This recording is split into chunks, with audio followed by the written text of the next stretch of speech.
Bonjour. Bonsoir plutôt. Bonsoir les bien-aimés. Alors, comment allez-vous? Comment allez-vous?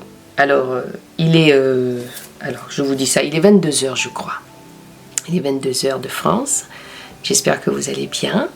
On va continuer notre lecture par rapport à Joseph.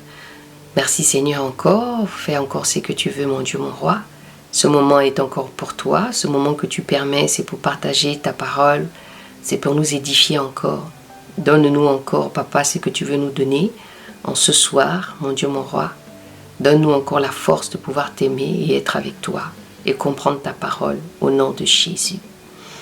Bienvenue à toi qui viens d'arriver ici. Bienvenue sur Eau de Vie Édifie. Bienvenue à YouTube, parce que bien sûr aussi les vidéos passent sur YouTube. Donc ici on est dans le Méditons ensemble. On est sur la rubrique de Méditons ensemble. Alors depuis la semaine dernière, nous avons commencé la lecture sur la Genèse 39. Là, on a commencé par le 37, 38, on est sur le 39 maintenant. Il y a plein de choses qui se passent, alors je ne pourrais pas faire à chaque fois des récaps ici. Donc il faudrait que tu ailles regarder soit sur YouTube. YouTube, ce n'est pas Eau de Vie, mais c'est plutôt Armel Masuki. Voilà, c'est mon nom propre. Et sur Facebook, c'est Eau de Vie Édifie. Voilà. Donc, on va continuer la lecture. J'espère que vous aussi, de votre côté, vous prenez le temps de lire, vous prenez le temps d'aller creuser avec le Seigneur, parce que le but, ce n'est pas seulement de lire ici avec moi, d'accord? Mais c'est que vous aussi, vous allez creuser un tout petit peu. Que vous aussi, vous allez faire votre recherche personnelle pour que Dieu aussi puisse éventuellement vous parler et se révéler à vous. Alors, hier, on a dit beaucoup de choses encore. Seigneur, Papa, guide-nous encore ce soir. Guide-nous par ta grâce encore. Fais-nous grâce encore ce soir, mon Dieu, mon roi, dans cette lecture. Alors hier, on a parlé de Joseph, d'accord, qui a été tenté par la femme de Potiphar. Donc on va lire rapidement le verset 19 qui dit « Et sitôt que le maître de Joseph ait entendu les paroles de sa femme, qui lui disait « Ton serviteur m'a fait ce que je t'ai dit », sa colère s'enflamma. Au risque de me répéter, tu peux aller voir ce qui s'est passé avant. Alors, Joseph en prison. C'est de ça que nous allons partir aujourd'hui encore. Donc, on est dans le chapitre 39 au verset 20. D'accord? Donc, Joseph en prison. On lit la Bible. Et le maître de Joseph le prit et le mit dans une étroite prison, dans l'endroit où les prisonniers du roi étaient enfermés. Et il fut là en prison. Mais Yahweh fut avec Joseph. C'est-à-dire que dans tout ce qui se passait, Yahweh était toujours avec Joseph. Vous savez, dans l'histoire de Joseph, il y a la première étape. C'est là où il a été arraché à son père, sortir de son pays, le ramener en Égypte. La deuxième étape de Joseph, c'est la trahison. Enfin, plutôt, c'est la femme de Potiphar qui le convoite. Vous voyez, la troisième étape avec Joseph, c'est là maintenant il se retrouve en prison. Ok? Donc la Bible dit ici, et le maître de Joseph le prit et le mit dans une étroite prison, vraiment une petite prison, dans l'endroit où les prisonniers du roi étaient enfermés. C'était pas non plus aussi n'importe quelle prison, hein. C'était quand même le prison des gens qui étaient quand même, hein. Yahweh fut avec Joseph. Donc, c'est-à-dire que la grâce de Joseph continue à croître. Yahweh continue à l'amener dans ses profondeurs. Il continue toujours à marcher avec lui. Il continue toujours à manifester cette chose-là qu'il avait vis-à-vis du Seigneur. Donc, c'est comme si en fait pour lui, et je pense que le Seigneur le faisait aussi par rapport à sa fidélité et puis l'objectif que le Seigneur lui donnait aussi à avancer. Ah là là, il faut comprendre la parole de Dieu. On la comprend spirituellement d'abord. C'est dans le spirituel que nous comprenons les choses de la parole de Dieu. C'est pas comme ça. Ce n'est pas dans la réflexion d'homme. Donc on se laisse tout simplement guider. On lit et puis le Seigneur, il fait ce qu'il veut. Parce que sa parole, c'est comme de l'eau. Ouh, Jésus. Il étendit, donc, mais Yahweh fut avec Joseph. Il étendit sa bonté sur lui et lui fit trouver grâce auprès du chef de la prison. Amen. Tous les prisonniers qui étaient dans la prison et tout ce qu'il y avait à faire, il le faisait. Le chef de la prison ne prenait aucune connaissance de ce que Joseph avait en main parce que Yahweh était avec lui. Et Yahweh faisait prospérer tout ce qu'il faisait. Waouh! Qu'est-ce qu'on peut retenir de ça? Qu'est-ce qu'on peut retenir de ce verset? Le chef de la prison ne prenait aucune connaissance de ce que Joseph avait en main parce que Yahweh était avec lui et Yahweh faisait prospérer tout ce qu'il faisait. C'est-à-dire que Joseph était capable de faire tout et de n'importe quoi puisqu'il avait les clés. Il avait tout. Il était chez Potiphar. Potiphar lui a tout donné la responsabilité de sa maison, à part sa femme.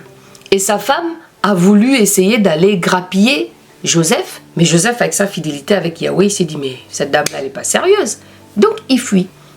Elle ment en retour, et Potiphar, il n'a même pas cherché à savoir. Bon, la Bible ne dit pas que Potiphar a cherché à savoir. Hein. Potiphar n'a même pas cherché à savoir. Potiphar, tout de suite, il a entendu l'histoire de sa femme. Allez, paf! Il a viré Joseph, il l'a mis en prison. Mais tout ça, c'était la volonté de Dieu. On continue.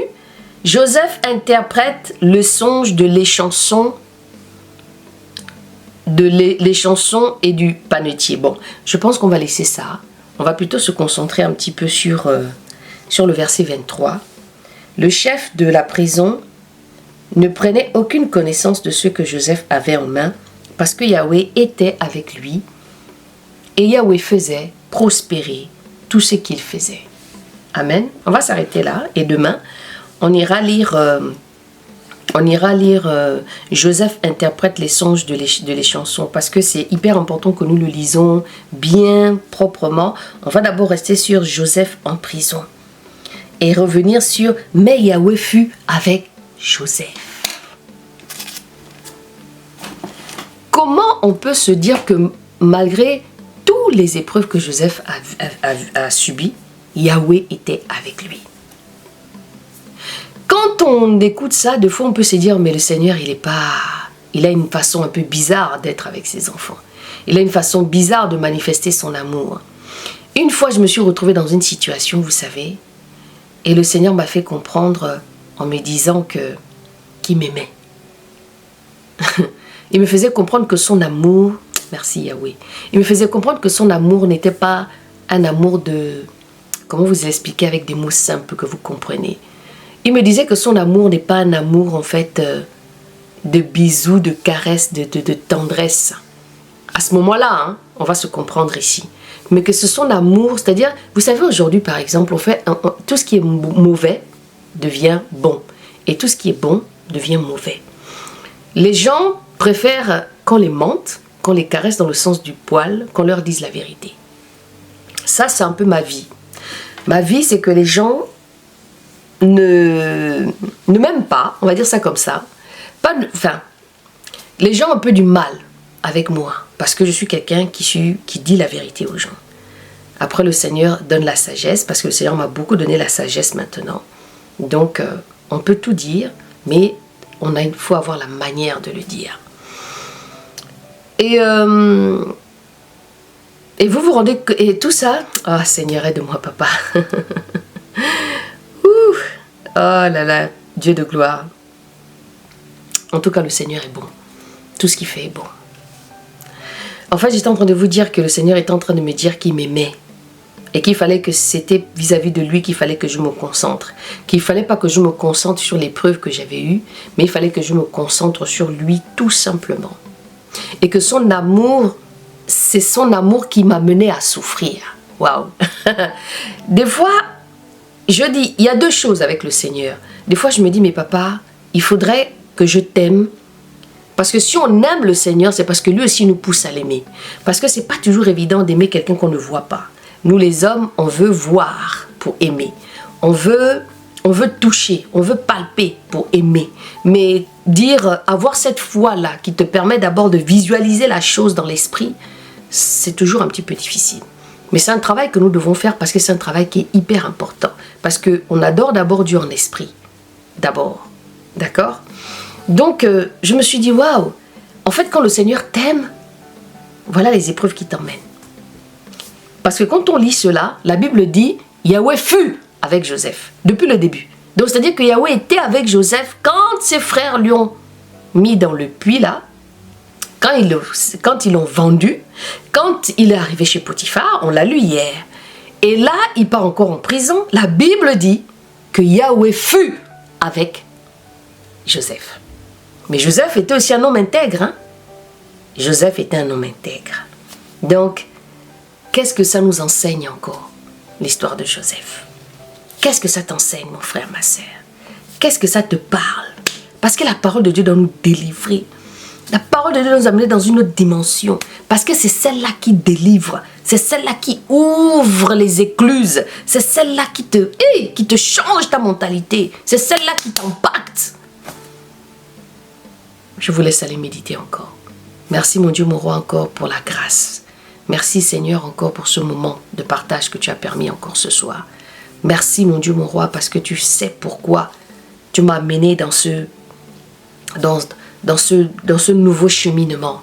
Gloire à toi Seigneur. Gloire à ce que tu es. Merci encore d'accompagner chacun. Merci encore de toucher. Merci encore de parler. Merci encore de te révéler. Parce qu'on n'est pas dans cette lecture pour rien. C'est parce que tu nous emmènes quelque part. Au nom de Jésus. Amen les bien-aimés, soyez bénis encore. Et si Dieu veut, on se retrouve demain à la même heure encore. À 21h ou 22h, ça dépend. Voilà. Soyez bénis encore dans le nom de Jésus. Que Dieu vous accompagne. Et je vous dis à tantôt, si Dieu veut. À demain.